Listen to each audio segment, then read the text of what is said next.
My name is Sohan Paul, and this is the Motion of a Falling Object Lab from Physics 2211. The purpose of this lab was to observe and analyze the interactions of an object as it was falling. To do this, we tracked the object's displacement over time.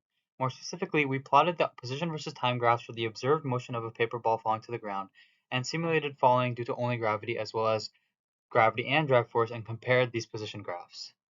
Computational models were created in GlowScript because free fall and estimated drag force were modeled, since it's hard to capture an object in motion accelerating solely due to gravity and simulate an exact drag force. For my models, I used Newton's second law, the definition of average velocity, and the definition of drag force we used for this lab. If only gravitational force was acting on the object, the net force would be constant because mass and gravitational acceleration stayed the same. Therefore, the change of displacement over the change in time, or average velocity, would change linearly with a constant force.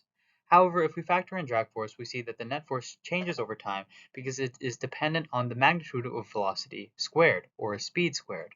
As the object accelerates, drag force increases and opposes the direction of motion, as seen by being multiplied by the negative unit vector of velocity. Here is a preview of results where you can see the displacement decreasing exponentially for all three scatter plots. However, for the observed scatter plot in blue and the drag plus gravitational force scatter plot in gray, we can see that the curve tends to level off to a more linear curve toward the end of time. The first system was a paper ball being dropped and observed. Its surroundings were the hand that dropped the ball, the air, and the earth. It started falling at time equals 0 seconds at position y equals negative 3.2 times 10 to the negative 4 with an initial velocity of 0 meters per second, where the positive y-axis was defined as up. It also had a measured mass of 0.00954 kilograms. We assumed that there were no external forces acting on the ball other than gravity and drag force, such that the cross-sectional area of the ball remained the same. We also assumed that the gravitational acceleration constant was near Earth's surface was 9.8 meters per second squared. The blue ball system was simulated, so it didn't really have any external surroundings, but we can say it was surrounded by the origin and the coordinate plane. It had a starting velocity of 0 meters per second at time equals 0 seconds, and started at the origin, or y equals 0.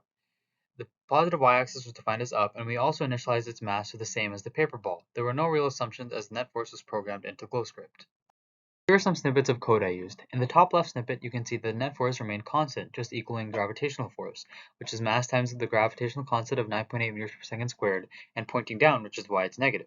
This would cause the velocity to linearly decrease over time, and for displacement to exponentially decrease over time. The bottom two snippets on the left factor in drag force. The gravitational force still remains constant, but the magnitude of the drag force increases over time because it's proportional to speed squared. So as the ball falls and its speed increases, the overall drag force would increase. It also opposes the direction of motion, increasing net force so that displacement will not decrease at as fast a rate. This brings me to our results. Our results showed three position versus time graphs of a falling paper ball. The orange scatter plot simulates only gravity force acting on the ball. Its displacement clearly decreases exponentially with time because there is a constant net force on the ball. The blue and gray scatter plots demonstrate what happens when drag force is acting on the falling ball. Both objects' displacements start by decreasing exponentially, but as time goes on, they begin decreasing linearly, showing how net force gets closer and closer to zero because drag force opposes motion and increases as the object accelerates, causing the ball to reach constant velocity, or zero net force. We are asked which model helps us predict a terminal velocity. Well, assuming drag and gravity are the only two forces acting on the system, at terminal velocity, the net force will be zero. Velocity will therefore remain constant as the object does not accelerate. The model with simulated drag and gravity force, or the gray scatter plot, will best predict terminal velocity because at some time t, the magnitude of velocity will be high enough such that the drag force will equal a constant gravitational force. The gray scatter plot will become more and more linear, where constant displacement per unit time signals constant velocity. Once the object reaches this terminal velocity, it will remain at the terminal velocity, and this is due to Newton's third law, because there is no external force acting on the system. Error that we did not take into account was the paper ball was porous with very many crevices, which could have caused it to slightly expand for its cross-sectional area to increase. This would have increased drag force during its motion, that we did not take into account.